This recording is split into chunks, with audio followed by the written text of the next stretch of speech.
What's up, guys? It's me, Charlie, and we are in a new season, and I'm very happy about it. All right, because finally, I think we are in a season whereby it's very it's going to be a much more relaxing environment. We are not packed to our decks with so many events. The only event that we have is going to be high voltage, right? And if unless they change things around, high voltage is going to be quite chill out, all right? Unless you want to complete the track, but I think that's a little bit pointless because I mean, what's the point of stressing yourself for a border? It doesn't make any sense, right? If you just complete your missions every 8 hours, you should land very comfortably on the second highest reward, which is a premium mystery variant, which to me is good enough.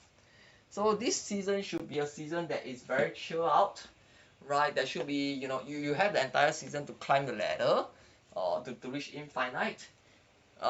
If you want, you'll probably have time to play conquest as well. That is if you want to, and you should also have a lot of time to mess around with fun decks that you want to experiment with. So I think this season is going to be a good one, right? It should be very very stress free. Now talking about the cards, the new cards that have been released. Galactus First Steps 612. My Herald is the next character I see you play. End of turn +2 power if you are within my Herald's location, if in hand or in play. So basically this is a very very simple card. It's a card that grows in power. End of story. Right, so this card can be very very huge. Well, in terms of card design, I really like this card. Reason is very simple.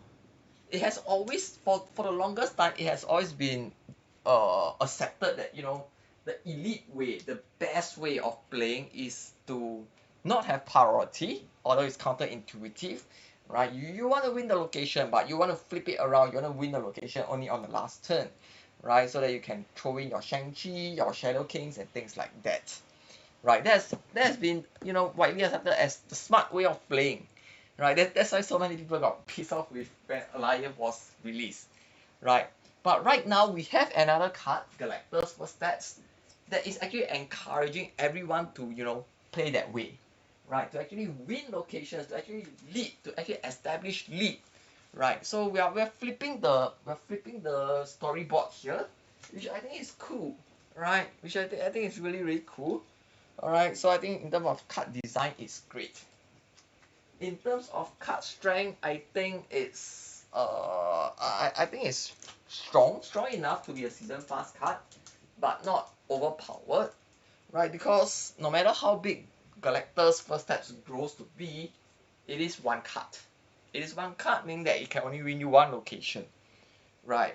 And it's possible to be Shang-Chi, it's possible to be Shadow King, stuff like that. So yeah, I mean, the chances are if they are winning that location, because with Galactus First Steps, right, you have two, you need to win two locations.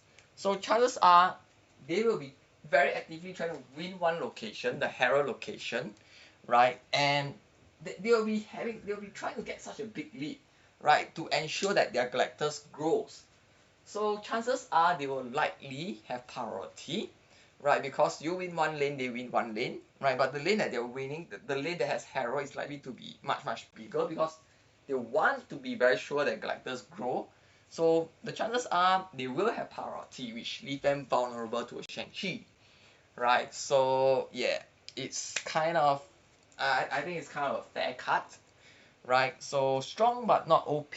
I like, overall I like this design, right? Much better than Mr. Fantastic First Steps, whereby it's just a better version of Surge. Now let's talk about the premium pass card. Silver Surfer First Steps. End of turn, if you are winning this location with an on review, copy its text. This card is cracked. The premium season pass card is cracked. It's always cracked. Alright, which is kind of funny because it's premium, which means you have to spend 2 times the amount to to have access this card. But premium pass cards are series 4, right? Fantastic card is a series 4. which kind of I don't know what to say, right? Because considering people paid twice the amount, it should be kind of super powerful. But then you have it at Series 4, right? Yeah, so I don't know. Right, but then again, if it's at Series 5, a lot of people are going to make a lot of noise, blah blah blah, so let's not go down that thing.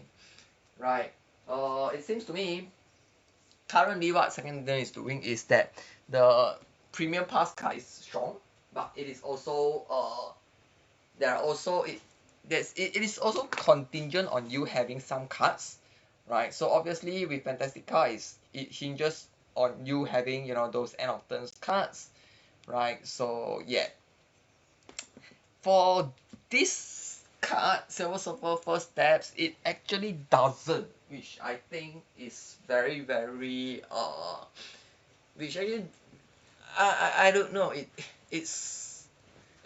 can fit into a lot of deck. Off the top of my head, even your traditional Silver Surfer, right? You just copy, you place Surfer out early, and then boom, you trigger your Silver Surfer again. That's big, that's huge, right? I think I'm not saying that I'm ahead of the curve or anything, but I think a lot of people don't realize how strong this card can be, right?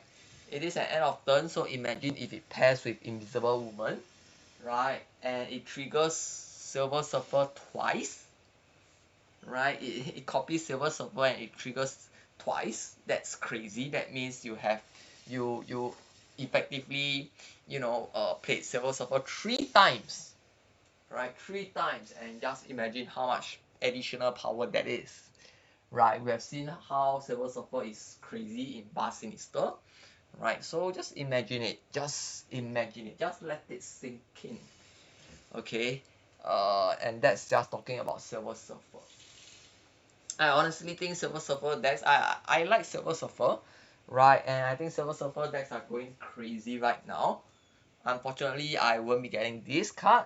Unfortunately, I do not have Invisible Woman first stats. I do not have Human Torch first stats. But yeah, I'm kind of happy for Silver Surfer because I like Silver Surfer. But at the same time, I'm also kind of sad because I don't have it. I think this card is cracked. This card is crazy cracked. The obvious application is in Silver Surfer, but it's likely to find other homes as well. Simply because, look, anytime you can repeat an on review effect, it's good. It's already good. Alright, and if you're able to combo it with Invisible Woman first steps, it just goes off, right? The next card that I want to talk about, let's talk about the so-called Spotlight card first. Stardust 4/7 ongoing cards can't be added to locations except by playing or moving them. Now I think obviously this is a tech card. Obviously, I mean not much to be talked about, right? This is obviously a tech card. It basically kills Hela, right? It also kills off Zoo, kills off Squirrel Girl, kills off Shana. I'm not so sure whether it kills off Brute Mother. I think it does, right? Yeah. So it also kills off. It also takes a damper off. This card, right? It stops Proxima from being added onto the board. It also stops the combo of Anim Zola, I guess. Anim Zola with Daken, Anim Zola with Black Panther. So yeah. Now the thing is, this is very specific, right? So for example, if let's say you're playing against a Sauron deck, right? The most basic Sauron decks. This stops Doctor Doom as well. Stops Patriot Ultron as well, right? But let's say you're playing against certain decks, let's say Sauron decks. Well, this card does absolutely nothing. It does nothing at all. Oh, it stops. I guess in a way it stops clock as well. Kills off debris. Alright. But against certain decks, for example, I want to mention for the third time, Sauron decks, it does nothing. It does absolutely nothing. Right? So you're just playing a 4/7. Now a 4/7 isn't bad in terms of power output, but I'm sure there are much better things that you want to do, right? And especially on turn 4, right? It's a pretty critical turn if you were to ask me, right? It's a turn whereby most of the time you know whether you're going to win the game or not, right? You have a feel about what kind of setups you can do, right? So yeah. So is it a good card? Is it a bad card? Well, it depends. If you run into Sauron, you'll think that if you're playing against a Sauron deck, this card absolutely sucks. If you're playing against Zoo, well, this card absolutely rocks. So it's just a matter of whether you want to the meta that you're facing, what decks you hate to see, right? Imagine running into a Hela deck, and then boom, Stardust goes down, that's it. You win. You automatically wins. Right? You can snap for 8 cuber, bam, and then that's it, you win. So it depends on what tech card you value. It's as simple as that, what tech card you value. Right? Some people like Shang-Chi, some people like Enchantress, some people like Cosmo, some people like Shadow King. It really boils down to that. But for now, based on the meta that we are seeing, I think Stardust may not be that popular, right? Unless you really hate Silver Surfer,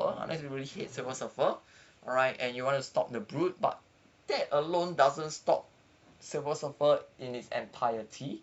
So yeah, I think this card is going to be a kind of a not too bad. It's not a bad card. It's not a bad card. It's just a very very niche card, right? It's just a very very niche card. It's kind of like Mobius and Mobius if you would ask me.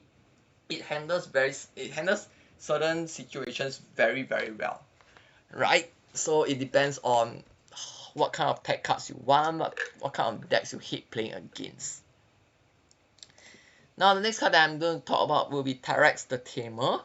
3/3 on review for each location, shuffle a rock into the losing player's deck. Most people will say that, hey, is this better than Rock Slide? Is this better than Croc? Actually, in my opinion, I think that it shouldn't be. It doesn't have to compete with Croc or Rock Slide. I mean, it doesn't have to. I mean, there's no way you can compete with Croc. Croc is obviously, a very hassle-free 1/2 to play, right? So nothing is ever going to compete with Croc, in terms of adding rocks and things like that. But I think there's a lot of people are saying that, hey, is this better than Rock Slide? Do we want to take the risk? Because it can hurt you as well. Well, to me, I think this is a very niche card. Alright, obviously it combos only with Dark Hawk in that sense, because I don't think anyone wants to run this risk of playing this and shuffling rocks into your own deck. It doesn't it's too much of a gamble. But it can fit into Rock Slide. It can fit into Dark Hawk decks with Croc and Rock Slide. Right? I see this more as a turn 6 play, alright, whereby you have Dark Hawk winning 1 lane, you mistake, alright, so you are winning 2 lanes, and then you play Tyrex, the Tamer, and then boom, you add 2 rocks, right, because you're winning the 2 locations with your mistake and your Dark Hawk, right, and then boom boom, that's it. You sort of guarantee, you sort of seal your victory, right? Or maybe you're just winning 1 lane with your Dark Hawk or with your mistake, and then you boom boom, right? So it won't be a boom boom, it'll be just a boom, right? And then maybe that 2 power swing gets you the lane, right? So I see this not as a competition against Rock Slide. I see this more of a complement to add in as a last turn 6 swing kind of thing, right? Yeah, but honestly, I think that's it. It's just going to be in Dark Hawk decks, and that's pretty much it. It sounds kind of sad, right? I mean, when a card is only able to complement one other card, it sounds kind of sad. But then again, Dark Hawk used to be wildly popular. Dark Hawk used to be, the card that everybody wants, that everybody loves, right? So it's gonna be interesting, I guess, right? If it brings back Dark Hawk, then yeah. If people start experimenting with Dark Hawk again, sure, it's going to be fantastic, right? Because the idea of Dark Hawk and then pumping rocks into people's deck and then seeing people draw rocks, it's still cool. It's always cool. All right. Now, the next card, the other card is Red Shift. 2/3 on review. Discard the leftmost card in your hand to add a random card with the same cost to your hand. Now, off the top of everybody's mind, I think I'm sure a lot of people will be thinking Hela, but no, I don't think it works for Hela, right? Because if you're discarding the leftmost card, right, and then adding the same cost back to your hand, you can only revive one, right? You can only revive one Hela, so it doesn't make sense. What I'm thinking is Agatha. I think this works with Agatha, right? You discard Agatha, and then you bring Agatha back with Ghost Rider. So yeah, the very old combo, right? Yeah, but hey, look, you discard Agatha early as turn 2. So I think that's kind of how things can flow, right? Agatha plays Red Shift and discards herself, right? Rather than waiting till turn 3 to discard Agatha. Right, so it could be a very nice combo. Turn 1 you play Black Knight, turn 2 you Agatha plays Red Shift and discards herself. You get a nice Ebony Blade, right? And yeah, so basically you wrestle back control as early. You discard Agatha early, right? So you have a lot of options in that sense. But other than that, I don't think it's a huge boost to Agatha, to the discard Agatha deck. But well, at least it's a small progress. It's a small improvement on the discard Agatha deck. I don't know, man. It's always nice when we have cards coming in to complement certain cards and people can experiment, right? Like what I said about Terex and Darkhawk.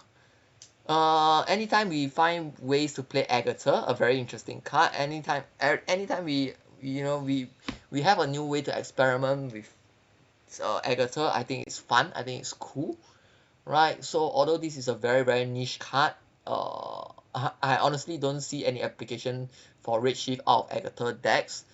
I think it's going to be fun, right? And I kind of like it that Second Dinner this season has released two cards that complement two very interesting cards. One the fan favorite Darkhawk and another one well being Agatha, right? For us to see if there's new things that we can cook up, right? And I think that's great. So yeah, Tarex the Tamer, Redshift. Hang on, sorry, there's an aircraft flying over, right? So I think Redshift like Tarex the Tamer, not exactly the game breaking cards, not even fantastic cards, but they move they move they move one deck, right? Not they move one particular deck forward in an interesting manner, right? And I think that's great. I think that's great because it will be so much fun for people to experiment and to see what can we do with regards to those decks, right?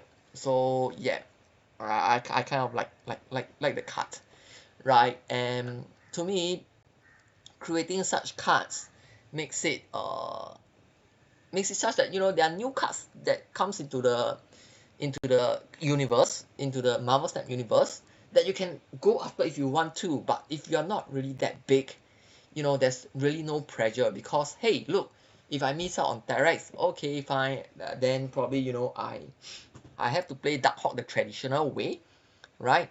Or if I do not have the resources to get Redshift, alright, I don't get to play Agatha, but I'm not gonna lose sleep if I don't get to play Agatha. Right, I'm not gonna lose sleep if I don't get to play Darkhawk. I've been playing a lot of Darkhawk. Darkhawk has been released for a long time. Right? So yeah, it's nice to have these cards, right? If you are hardcore fans, you love to play those cards again, or you just want to experiment, you have your additional fun. But for those who are a little bit more casual, for those who are a little bit more, your average players, we won't feel upset missing out on these cards, which I think is a very very nice balance. So all in all, I think the first week is great. All right. The season pass is a very nice card. Card design and card strength. Card design fantastic if you were to ask me. Card strength good as well. Right, strong but not OP. All right. The premium pass card, obviously, I think this is the card that they want to use to milk as much money as possible. So as usual, I think it's OP. People are going to realize it very very soon. Right, it's a crazy ass card. Stardust. Well, I don't think anybody's going to get excited about it unless you really, really absolutely hate Hela. But I think that's about it. It is a cut. It is a cut. Right. I mean, it is a tech card, so typically nobody get excited over tech cards, right? But sometimes they are needed, right? Sometimes they are just needed, and well, within expectations, it is released on the first week, right? Because you don't want a card to take away the excitement from the season pass card. So yep, the spotlight card of this week is likely to be a little bit boring. It is what it is. Sorry about the background noise. It is what it is. And then we have two very niche cards, but adds interesting dimension to the game. So yeah, I'm happy about these two editions as well. So these are my thoughts on the first week of Heralds of Galactus season. Have a fun time, guys. I think this is the season whereby we recalibrate ourselves. We recalibrate ourselves back into Marvel Snap being a casual and fun game. That's all, guys, and I think I can say in this video, happy snapping.